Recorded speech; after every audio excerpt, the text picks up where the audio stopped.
Hello everyone.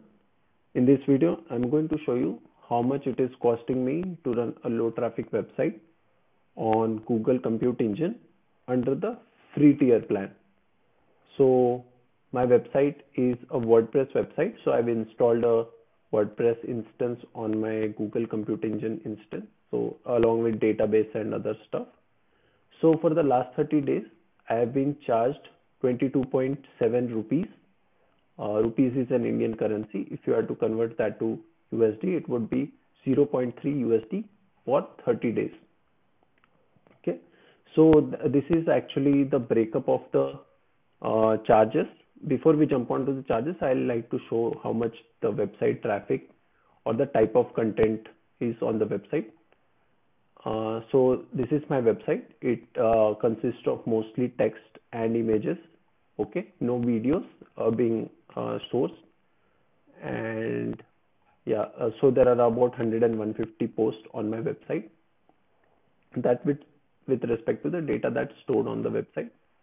And for the visitors that I'm getting on my website is basically in last 28 days, I've got around 67 visitors. And the total sessions that were there on the website, that is the request to the website, was 115. And this does not include my accessing the website from my own computer, because I have excluded my IP in the count. So you can assume it to be approximately 150 sessions. And yes, my website is fairly new. It's only 2 to 3 months old. Hence, these numbers are very low. And here also you can see the website traffic is evenly distributed or fairly distributed across the time. So at any point of time, there is no too much load on the VM instance that I'm using.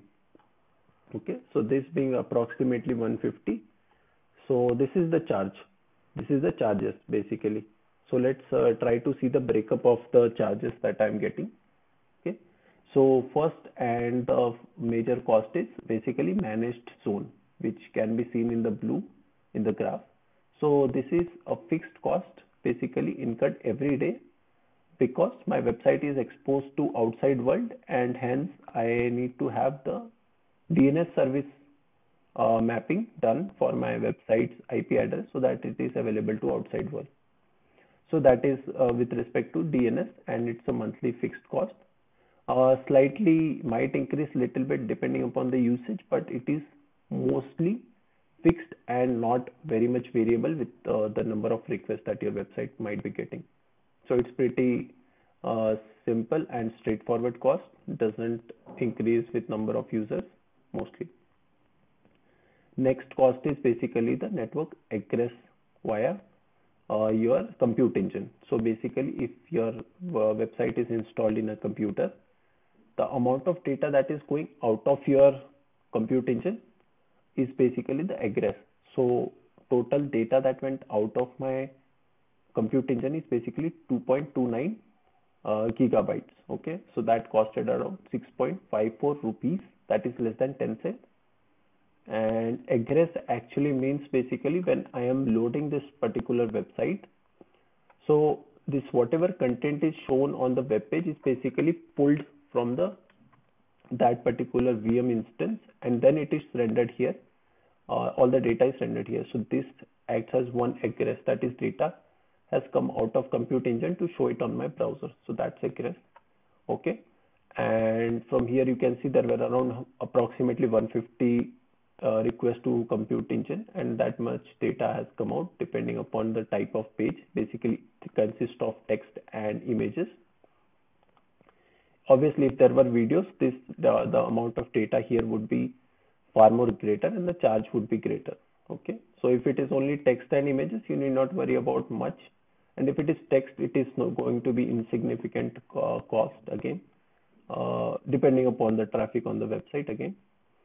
Okay, so I think the egress part is pretty much clear. So around 150 requests with text and images on the website, it is only 6.54, less than 10 cents for 30 days. Another one is basically for the backing up my website. Okay, that's 2 rupees. Backing up is basically for security reasons, not security, but just a backup. If something goes wrong with the website, I can have a clone that I can restore again. So these are the three major costs that comes into mind to run a website. Okay, so now let's jump on to understand what Google free tier has to offer and what are the services that I am using, how I have configured them so that I'm getting so much cost. So let's jump on to the Google free tier page. So here you can see here Google lists all the free resources that it is making us available for use. Okay, so let's jump on to the Compute Engine to understand. So Google Compute Engine has to offer F1 Micro VM instance per month. So you can run this F1 Micro VM instance 24/7 every day of the month and have zero cost basically. But there are some constraints, like you can have only this particular regions where your VM is placed. You can have 30 GB of hard disk storage, and you can have 5 GB of snapshot storage in these locations, and some allocation with respect to network.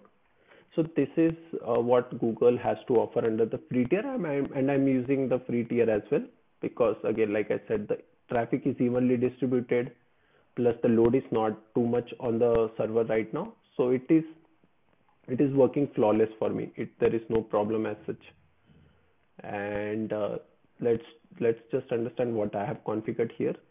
So here you can see I'm using this particular VM for my instance, which is of type F1 Micro, which is the free offering by Google. Okay, then again there are network mappings done here. And one thing I would like to show here basically is I'm using SSD for my website and not HDD, which is like the default free offering. It's 30 GB of HDD. I'm not using this because SSD is slightly faster or a lot faster than SSD, and I wanted to have better performance, so I'm using 10 GB of SSD. So obviously this is not included in the free plan, so I have to pay for this. I'll show you the billing part for this as well. Now, if I were using HDD, I wouldn't have HDD. I wouldn't have been incurring that cost as well. But now that I'm using SSD, I have that cost. So I'll show you that particular cost.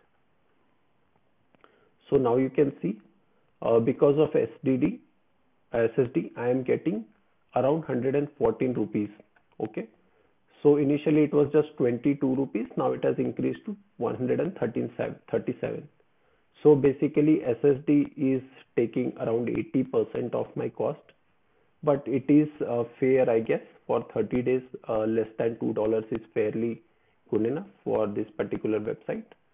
And again, SSD cost is not going to increase unless I increase the GBs that I am taking.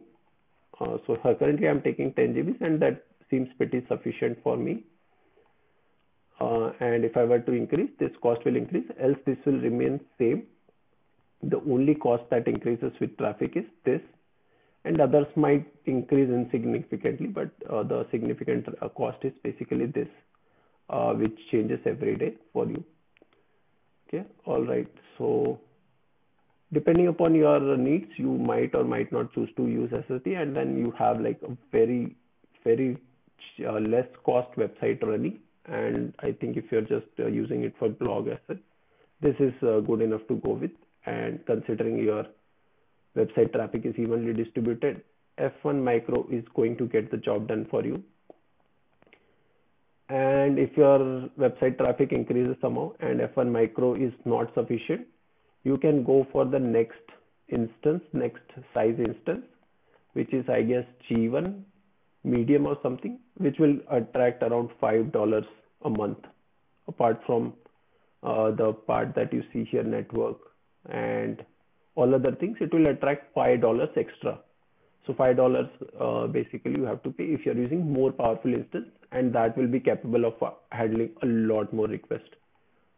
Okay, yeah, that's all I had to show from this particular Compute Engine based websites. So if I have not mentioned that I'm using a WordPress installation on my Compute Engine, just for the detail. And if you wanted to run like a website and you don't even want to have this particular cost as well, you want to have cheaper than this, then there are other options as well, which I'll discuss in another video.